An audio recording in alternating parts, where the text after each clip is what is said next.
Okay. Yep. All right. So let's remember Ellen's contact at the hospital. Yep. Good. Her witness with the death of a patient there. All right. Someone else. Blessing, goodness, God's grace. Yes, John.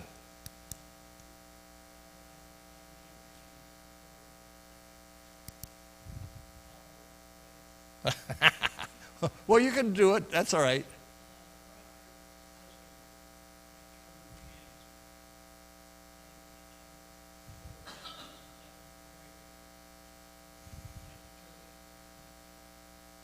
What's her name?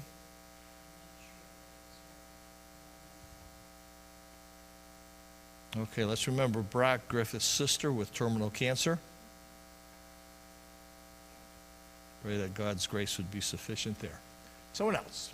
Blessing, answer prayer first, God's faithfulness. God is always good, encourages our hearts. Last night I was watching Fox News, and I shouldn't give all those commercials and everything, but they interviewed John MacArthur, and he really gave a great testimony on what they're doing. And he said, I mean, he gave the gospel, and the lady that was interviewing him was a Roman Catholic, and she said, I'm Roman Catholic, but I listen to you all the time. And she said, I appreciate the stand that you're taking. So, God's still using this and giving us outreaches that we may not have ever had before. So that's an answer of prayer and goodness there. All right, let's transition to prayer requests, something that you would like to share. Anything that you would like to share, and then I'll give you more as I explain the list that we have. Anyone? Prayer requests. Remember Brock Griffith's sister. Yes, Marion.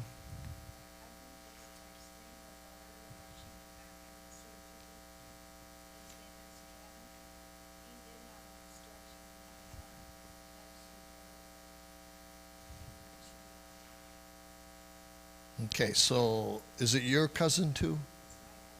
All right, so Ken, taken into surgery with an obstruction. Okay, all right.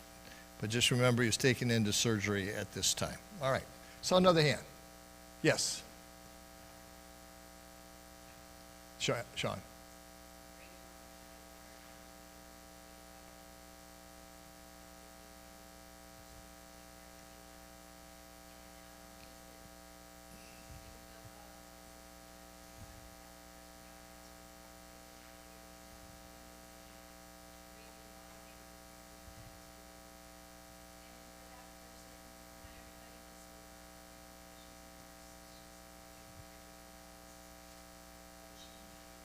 Okay. All right, so let's remember Rachel and Tyler as they're seeking childcare, and for wisdom as they are interviewing a person, and that God would provide the right person for that. That's always a scary time. All right, someone else. Prayer request? Yes.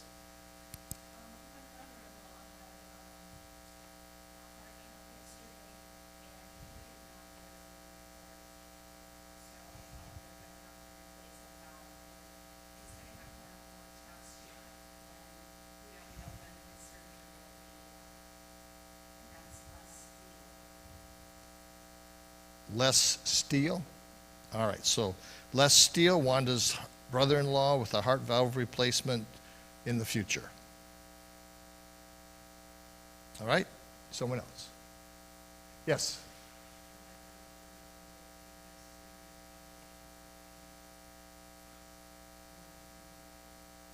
Okay, let's remember Verana's brother with cancer.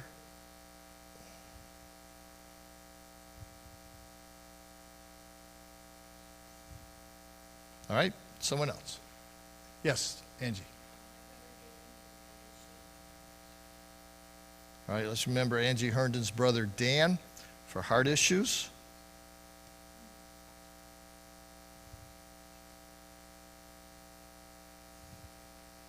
All right, someone. Yes, John.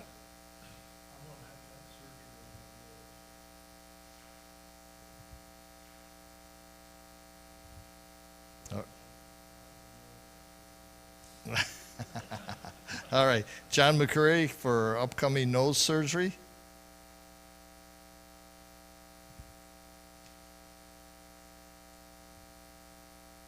All right. Anyone else? Okay, if you'll look on our prayer request, Jan Jennis was taken to the hospital last night with high blood pressure. They aren't sure what has caused it. They treated her with nitroglycerin. It went down, but today it has come back up again. And so they are very, very concerned. So please remember Jan and Bob also as he bears up under this, but she is admitted to Worcester Hospital with high blood pressure. Darlene Rains is recovering from gallbladder surgery, and so I know that she would appreciate prayer and that the surgery is successful. As we go down through, Debbie Fetzer, that's Warren and Debbie Fetzer. She has had rotator cuff surgery today, and she is recovering from that. So I know that the Fetzers would appreciate our prayers. Ed Nettleton is having a procedure scheduled for Friday. That is a surgical procedure. Appreciate prayer for that. Jim Masters, this is his third hip surgery on the same hip, and he has infection that won't go away. So what they have done, they have taken the whole joint out and put in an antibiotic rod where the spike was. They're going to leave that in there for up to 6 months, and he will not have a hip for that whole time. They're not going to replace it because they can, and they have to get that infection cleared out. So a couple of prayer requests that the infection would go away quickly, then they would be able to replace the hip, and that Jim Masters would obey the doctors. That's a big deal there also with that. So please remember Jim in prayer. He had hip surgery today at 11 o'clock. We have not heard the results, and so remember that in prayer. And Debbie Fetzer had her surgery today at 11 o'clock, and we have not heard that either. So those are new prayer requests.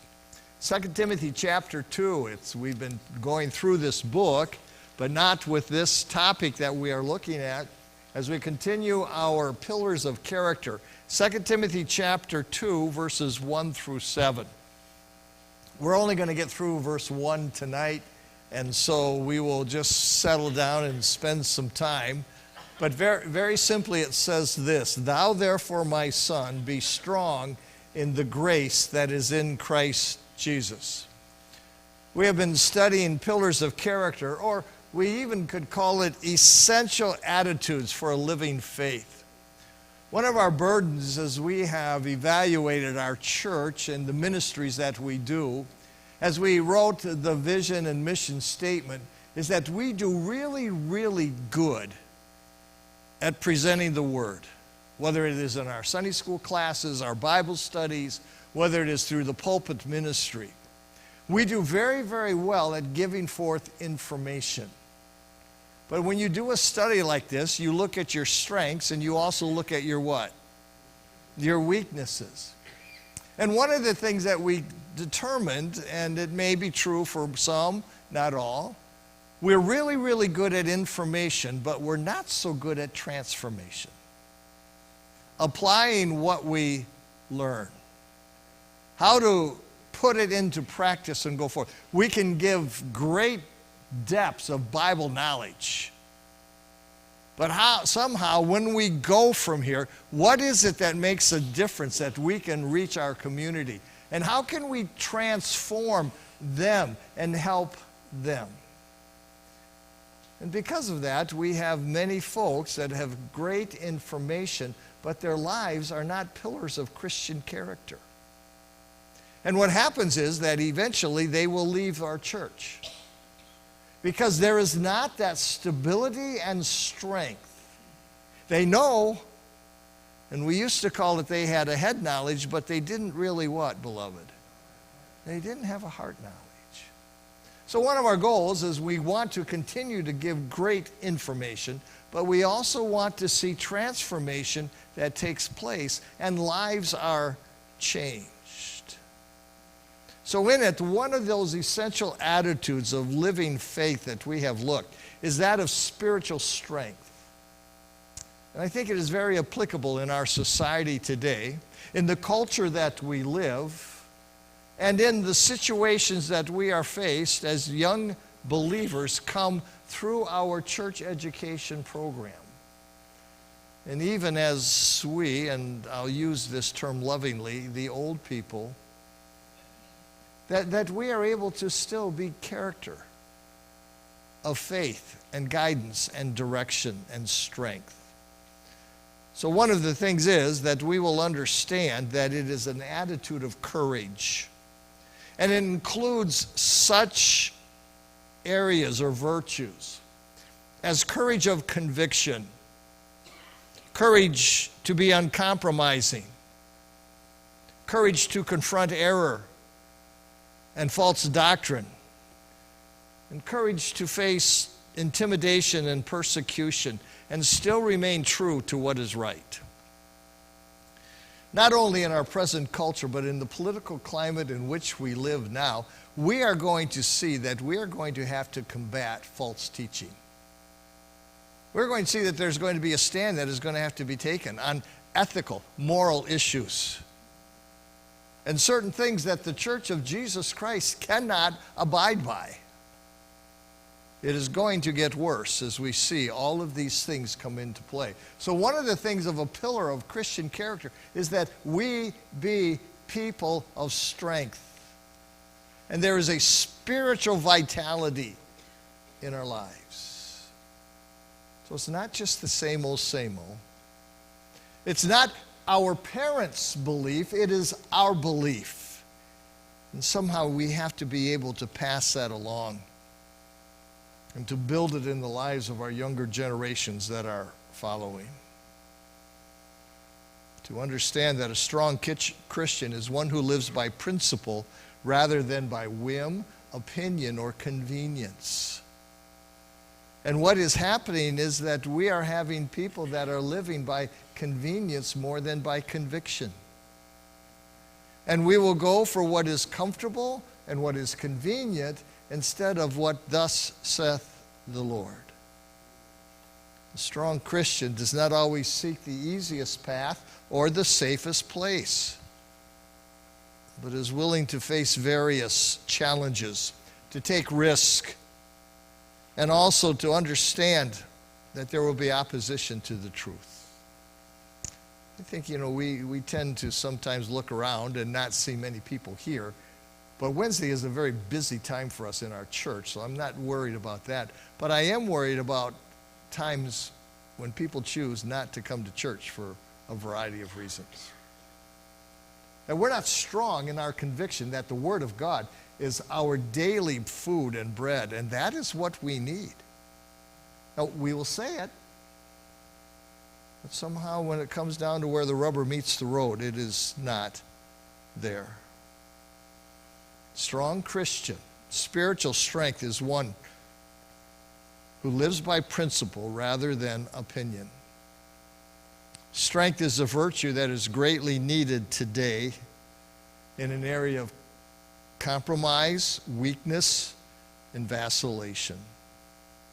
Strength of character that is not devised from our traditions or even who we are or who we listen to, but it is derived from a biblical foundation. 1 Corinthians, just jot this reference down, I'll read it to you. 1 Corinthians chapter 16, verses 13 through 14 says this: "Watch ye, stand fast in the faith, quit you like men, be strong. Let all things be done with charity or love." The truth of the matter is that we are to conduct ourselves in a courageous way. Do it in love. There's a book that was written long ago. It's a classic now. It was written as a biography of the Apostle Paul, and it said, the Apostle Paul, man of velvet and steel.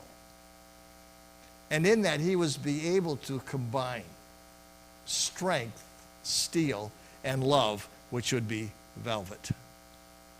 And in it, that is an example that we are going to look at spiritual strength in our lives. The contrast of velvet and steel. Strong in the faith. How do we take the numerous scriptural exhortations and translate them into an effective spiritual attitude that keeps us from legalism, but also allows us to exhibit Christ and to love this world? Well, 2 Timothy chapter 2, verses 1 through 7 is going to help us with that. We will deal with it tonight and also next week, Lord willing, as we have the opportunity. The first thing I want to share with you is the concept. The concept that is given to us. Again, this is not new because we are just finishing up 2 Timothy, so you know the context. But in reality, Timothy was showing battle fatigue. He was tired. He had struggled and he was dealing with a difficult people in a difficult climate. And Paul kept writing to him and kept challenging him and encouraging him. Be strong in the faith. And so in that, this is what is given. He writes to prop him up. He writes to pump him up. And he writes to propel him into faithful service. In 2 Timothy chapter 1, his first encouragement is to be steadfast. Don't quit. Secondly, now in chapter 2, his encouragement is to be strong. And that is really the heart of this whole epistle, if we are just to take it on a devotional line. To be strong in the ministry, because the church is in the midst of persecution and problems and philosophical opposition. Again, I don't want to be Danny Downer. But do you realize that it could get pretty tough to be a Christian in the next 10 or 15 years? There might be some issues that come up that we're going to have to take a stand on that are not popular, not accepted, and there might be a cost. So Timothy, not only be steadfast or steady, but also be strong. 21st century church, we need to be reminded that we also need to be strong. Notice as we begin in this passage of that challenge that is there, the first thing that we are to do is to note the approach that is given. The approach that is given. And it's in the first two words, thou therefore. Now, if you understand the old word is when there is a wherefore or a therefore, you're stopped to see why for, the wherefore is therefore. So really, what that means is go back to the previous chapter to see the context. Thou therefore. It takes us back to chapter 1. And in it there is a theme that is repeated 3 times in chapter 1. It is this. Be not thou therefore ashamed. 3 times Paul talks to Timothy and encourages him. He says this, do not be ashamed of who you are. Do not be ashamed of ministry. Do not be ashamed of Jesus Christ and the stand that we take. I would have you know that there is no greater privilege than being a child of God. There's no greater privilege than being an ambassador of Jesus Christ. And when you could be an ambassador of Jesus Christ and a child of God and a Baptist to boot, it just doesn't get much better than that. And so in that, we need to understand that the challenge is given to us. The approach is, be not ashamed. Amazing thing is that it is an imperative. And if it's an imperative in Scripture, that means that it's what, beloved? It's a command. It's not a suggestion. It's not a possibility. It is a word of authority. But Paul balances out this command with these words. Thou therefore, what? My son, be strong. So in it you see the velvet and the steel, don't you? You see Paul's love for Timothy his son in the faith, and yet he wants him to really stand firm and to be strong in the midst of that. From the heart of Paul, there is a tenderness, but Timothy, be strong. You possess a genuine faith, you are gifted by God, and you have been chosen to have spiritual resources of power and love and discipline. Be strong. This is really a good way that preachers should approach this book, because it is one of the pastoral epistles, to see how to motivate, to challenge, and encourage believers. With Velvet, my son, and with Steel, be strong. And so in that, he blends it together and gives us the desire that is there. Action is taken that is demanded because of this approach, and it is this in chapter 2, verse 1. Thou therefore, my son, what, beloved? Be strong. That is the passive present, or the present passive tense that is given to us. And so, if we take it in the grammar that it is written, it would also read this: keep on being empowered. If a verb is in the passive tense, that means that it is not an action that you take, it is an action that is taken on you to allow you to do it. So in the present passive tense that is given, it is this: keep on being strong that you have been given. Not in your own strength, but in grace. Ephesians chapter 6, verse 10 says this: finally, my brethren, be strong in the Lord and in the power of his might. So what that means is this, that we are to allow the power of God to flow through us. It's not our power, it's not our strength. As we gather together on a Wednesday night, and it's been a very busy 2 weeks and busy day today, people ask me, how am I doing? And I'm tired. But guess what? It doesn't matter. Because it's not my power, is it? It's not my strength. Be strong through him. I've been reading some books that deal with encouragement during this crisis that we're facing and helping us be on top of things. And one of the phrases that I wrote down and jotted down is this: keep trusting the one who keeps you trusting. Now that doesn't sound so great, but it is an amazing statement. Keep trusting the one, that's our responsibility. Who keeps you trusting, that is what? God's responsibility. And that is one of the wonderful combinations of divine sovereignty and human responsibility. God will keep you trusting, so you just keep trusting in him.